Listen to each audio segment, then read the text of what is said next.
Shalom, shalom, shalom, peuple de Dieu.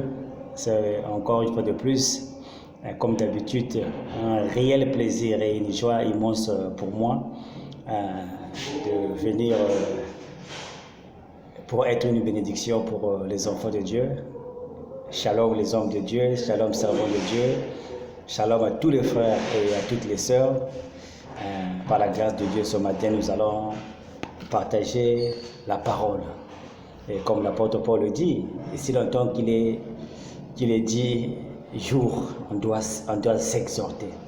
On dit que c'est le fer qui aiguise le fer. Alléluia. Le fer qui aiguise le fer. Donc, on est là pour se reconforter. Lorsque quelqu'un veut abandonner, on est là pour l'encourager. Lorsque je vais abandonner, j'écoute un autre frère, je m'encourage aussi. Vous voyez, donc c'est un service qu'on se rend mutuellement.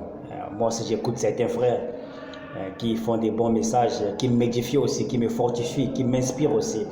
Et moi aussi, de mon côté, je veux être aussi productif. Je veux être aussi ce bon et fidèle serviteur, lequel Jésus a dit, viens et rentre dans le repos de ton maître. Je crois que c'est Matthieu chapitre 25. Et ce matin, par la grâce de Dieu, nous allons parler d'un petit sujet, et j'espère qu'il va bénir quelqu'un ce matin. C'est dans Deutéronome, chapitre 24, à partir du verset 14. Alléluia. Deutéronome 24, le verset 14. Alléluia. La Bible dit, tu ne dois pas spolier un salarié qui est dans le malheur et qui est pauvre, que ce soit un de tes frères ou un des résidents étrangers qui sont dans ton pays, dans tes portes. Alléluia. On va d'abord s'arrêter par là. Spolier, je ne sais pas comment j'expliquais ça. C'est comme brimer. C'est comme escroquer en d'autres termes. Et ce qui m'a attiré mon attention, c'est le fait que là où Dieu dit que ce soit un étranger, que ce soit l'un de tes frères. Et on a tendance à sous-estimer, à dévaloriser les gens qui ne partagent pas la même foi que nous. On a cette habitude-là à ne pas les considérer. Mais lorsque nous lisons Deutéronome 24 au verset 14, nous voyons autre chose. Nous voyons comment est-ce que Dieu a même les yeux sur ces gens-là. Alléluia. Il dit que si quelqu'un est pauvre et qui vient faire travailler chez toi, je m'adresse ici aux gens qui se disent chrétiens, qui sont chrétiens, qui fréquentent des églises, mais la manière dont ils traitent les gens qui viennent travailler chez eux, bien aimé, c'est déplorable. Je sais que Dieu m'a mis cela à cœur parce que quelqu'un est dans cette situation. Il y a quelqu'un qui fait ce que le Seigneur réprimande ce matin. Et le Seigneur veut que tu changes. Ce n'est pas parce que cette personne ne va pas à l'église que Dieu n'a pas le regard sur cette personne-là. Et j'avais prêché un message ici. Ne jugez pas les gens par rapport à la parure extérieure. Ce qui est à l'intérieur, c'est Dieu seul qui connaît. La sémence qui est à l'intérieur, Dieu seul la connaît. Alléluia. Parce que nous aussi, nous étions des pécheurs. Nous étions aussi des gens qui menaient une mauvaise vie. Mais il a plu à Dieu de nous faire grâce et aujourd'hui nous sommes sauvés. Mais pourquoi pas Dieu ne sauverait-il pas ces gens qu'aujourd'hui nous ne considérons pas? Alléluia. Les gens que nous ne donnons aucune valeur. Ah, c'est un païen. Ah, il vit dans le péché. Mais Dieu dit, si cette personne avait travaillé chez toi, tu ne dois pas le brimer. Même si peut-être qu'il est plombier, peut-être qu'il est maçon, peut-être qu'il est électricien, peut-être qu'il est bonne, peut-être qu'il est jardinier. Tu l'appelles pour faire des bricoles chez toi. Tu as de quoi donner à cette personne-là.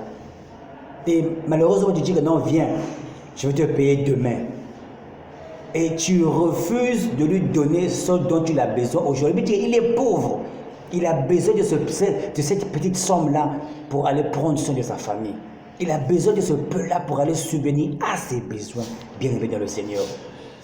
Toi, tu as assez dans ta maison. La Bible dit que tu ne dois pas le brimer. Il travaille chez toi. Tu sais que tu as de quoi lui donner aujourd'hui afin qu'il puisse aller prendre soin de sa famille. C'est-à-dire que tu dois lui donner allons au verset 15.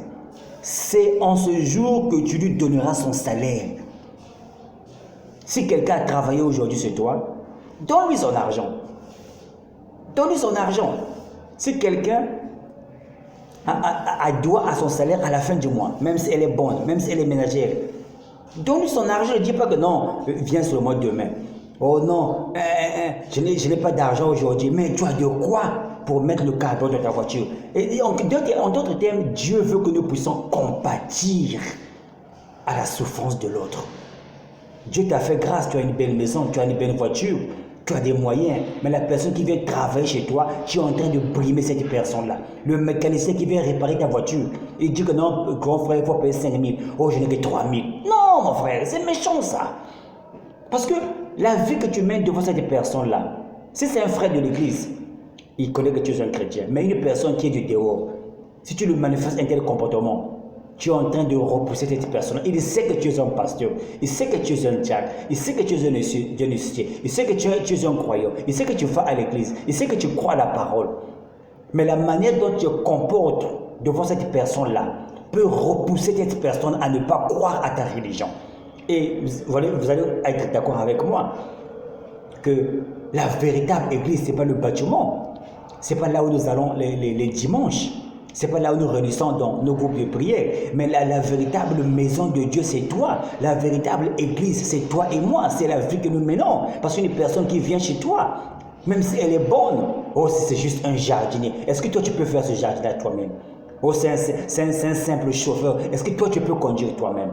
Oh, c'est une simple ménagère. Est-ce que toi, si elle n'est pas là, est-ce que ta maison va être propre? Est-ce que si elle n'est pas là, est-ce que ton jardin va être propre?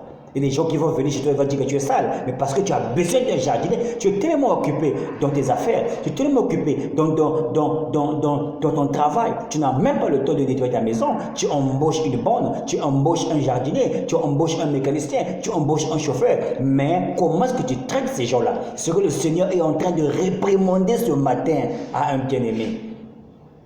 C'est la manière dont tu traites ces gens-là, bien-aimé de le Seigneur. Tu n'as aucune compassion, tu n'as aucun amour, tu ne sens pas ce que la personne est en train de sentir. Et il compte sur cet argent-là pour qu'il mange aujourd'hui. Il compte sur cet argent-là la fin du mois pour qu'il paye son loyer. Mais on a tellement un cœur incompatissant, un cœur dur, un cœur de pierre. Bien-aimé de le Seigneur, on ne sent pas la douleur de la Bible. Dit que le soleil ne doit pas se coucher. Tu dois lui donner de ce dont tu as besoin. C'est ce qu'il a travaillé. Et je veux encore amener à checker quelque chose à l'attention des enfants de Dieu. Les gens qui aiment négocier avec les gens qui travaillent chez eux. Ils disent, ah patron, pour le jardin que j'ai fait là, il faut 2500. Ah, c'est trop cher, hein, mon cher. Moi, je n'ai que 1500. Mais tu as de quoi lui donner ces 2500 pour que tu lui donnes et qu'il aide. Parce que lui, il fait ses calculs. Il a payé le transport pour venir chez toi. Peut-être que 250 aller-retour, ça fait 500. Il sait que 2000, avec les 1000 francs, il peut manger. Demain, s'il n'a pas de bricole, il peut utiliser les autres 1000 francs. Mais toi, tu ne sens pas pour lui. Tu ne penses qu'à toi. Mais parce que nous sommes égoïstes, bien-aimés le Seigneur. C'est parce que nous sommes égoïstes. Si il dit 2500, tu as vu le boulot qu'il a fait. Il a bien nettoyé ton jardin. Il a bien réparé ta voiture. Il a bien nettoyé, sa soeur a bien nettoyé ta maison. Ta maison est propre, les gens viennent là, les gens sont bien reçus, ils disent, ah, ta maison est propre. Mais tu ne valorises pas le travail de l'autre. C'est ça notre problème. On ne valorise pas la tâche que cette personne a faite chez toi. Tu ne vois que l'argent. On est tellement pingre. La Bible dit que, au verset 15, c'est en ce jour que tu lui donneras son salaire. Le soleil ne doit pas se coucher sur son salaire, car il est dans le malheur. Dieu a pitié pour cette personne-là. Il l'amène vers toi pour que tu l'aides, mais tu ne l'aides pas gratuitement. Il va transpirer sous le soleil pour couper le gazon. Il va transpirer sous le soleil pour trimer tes arbres. Il va transpirer sous le soleil pour réparer ta voiture, pour changer ta roue, pour nettoyer ta maison. Si tu dois le payer chaque semaine, à la fin de la semaine, paye-lui. Si tu dois le payer chaque jour, paye-lui tous les jours. Paye à la fin du mois, paye toutes les fins du mois. Pourquoi il doit attendre un jour, 2 jours de plus? Ce que le Seigneur dit, ne fais pas ça. C'est un péché. Et Dieu dit que nous devons changer. Avec ce genre de comportement, le Seigneur n'est pas content avec nous, bien-aimés de le Seigneur.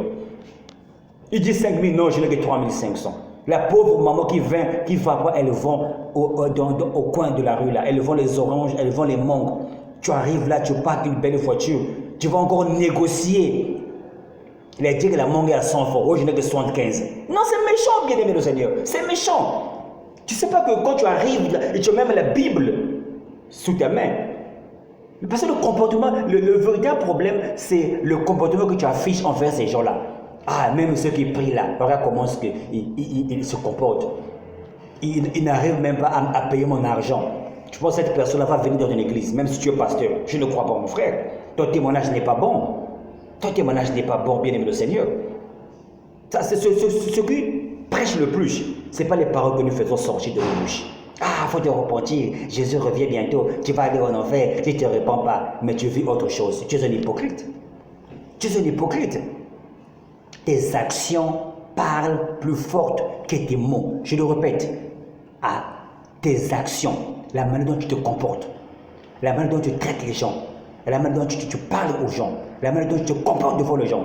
Ces choses-là, ces actions-là ont plus d'impact dans ton entourage. Ça a plus d'impact sur les gens. Les gens vont plus se repentir par rapport à la manière dont tu te comportes que par rapport à ce que tu dis. Et le Seigneur te demande ce matin, tu dois changer. Et d'abord, il faut d'abord te repentir. C'est une mauvaise action que tu te mènes, la manière dont tu traites tes travailleurs, les gens qui sont moins que toi, bien aimé le Seigneur. Et le point le plus important que j'ai soulevé ce matin, c'est que la Bible dit que ce soit ton frère, un frère de l'église, que ce soit un étranger, un non-croyant, Dieu a l'attention sur eux. Dieu a l'attention sur eux, bien aimé le Seigneur. Et la Bible dit que, la deuxième phrase dans le 24, verset 15, il dit que « Car il est dans le malheur, Dieu voit son malheur. Mais toi, tu dis que tu as Dieu. Tu ne sens pas le malheur de cette personne-là. Mais je ne sais pas, est-ce que vraiment tu es né de nouveau ou bien tu es juste un membre de l'église? La Bible dit que Dieu dit que la personne est dans le malheur. Il est venu travailler chez toi parce qu'il a besoin de quoi pour subvenir à ses besoins. Il a besoin de quoi pour prendre soin de sa famille, pour payer son loyer, pour payer ton transport, pour avoir de quoi manger demain. Mais toi, tu dis que tu as Dieu. Dieu dit que moi, je sens la douleur de cette personne-là, je veux l'aider. Mais toi, tu dis que tu as Dieu, tu ne sens pas ce que cette personne, Dieu sent pour cette personne-là. Alors là, il y a masse quelque part. Ça veut dire que tu n'as pas Dieu en toi. Et Dieu dit que tu dois lui donner ce qui lui est dû le même jour. Et ne négocie même pas ce qui tu dois lui donner. S'il dit 5 000, donne même 6 000. S'il dit 10 000, donne même 12 000. Bon, tu as travaillé pour 10 000, voici tes 10 000, j'ai ajouté encore 2 000 pour le transport. Tu as travaillé pour 5 000, je donne 6 000, 1 000 francs pour ton transport. Et, ah, waouh! Ah, le gars est gentil, hein. Vraiment, le gars a pris, hein. Vraiment, le gars a pris, quoi. Vraiment. Ah! Non. Et grand frère, tu vas dans quelle église? Ah, dimanche, je dois venir avec toi. Parce que la manière dont tu traites ces gens-là, bien aimés, je dis la vérité, ils peuvent se convertir facilement.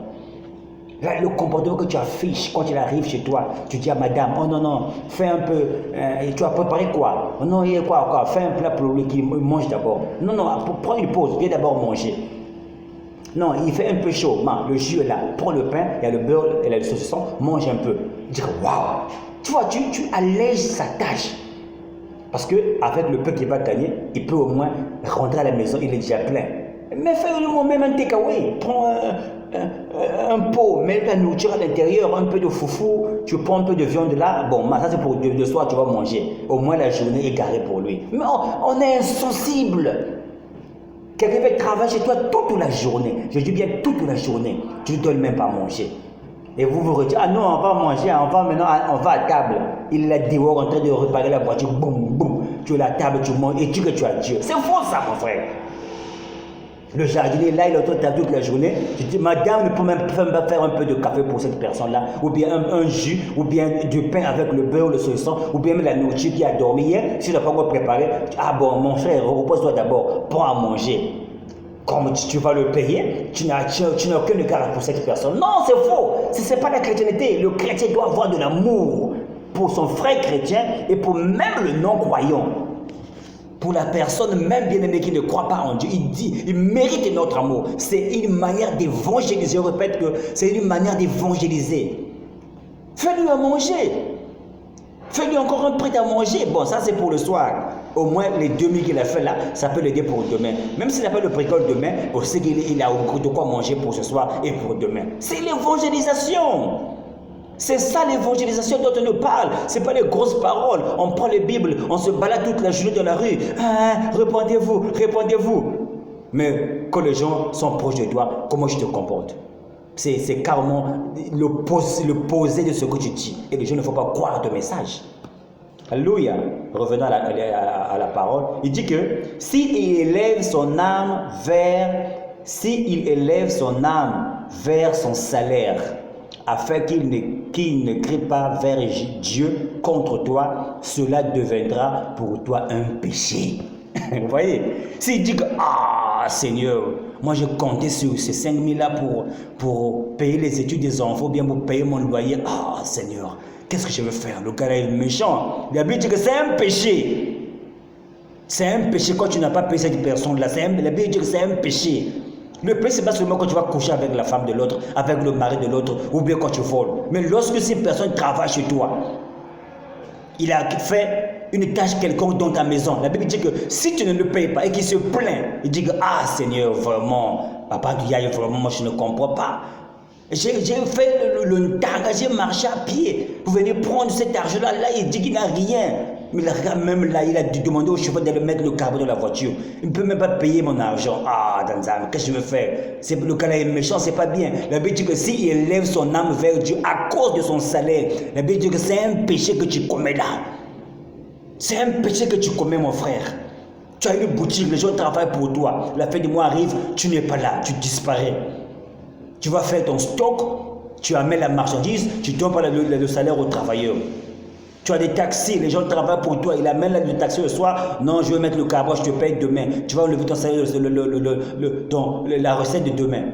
Et la personne repart à la maison en train de grener à l'intérieur. La Bible dit que s'il élève son âme à cause de son salaire vers le Seigneur, pour ça, c'est un péché que tu as commis devant Dieu. Ça veut dire des péchés parfois qu'on ignore. La maladie dont nous traitons les gens qui sont moins que nous. Parce que si quelqu'un est salarié, tu donnes le salaire à quelqu'un, si la personne est moins que toi et qu'elle est moins que toi, mais Bébé dit que la manière dont tu le traites, si cette manière n'est pas bien et que se plaint à Dieu, tu as commis un péché. Peuple de Dieu, changeons. Si tu es dans ces choses-là, c'est le temps de te repentir. Si nous sommes dans ces choses-là, que nous allons à l'église, la Bible, Dieu dit que c'est un péché que nous commettons et nous devons changer cette manière de faire. Que Dieu vous bénisse.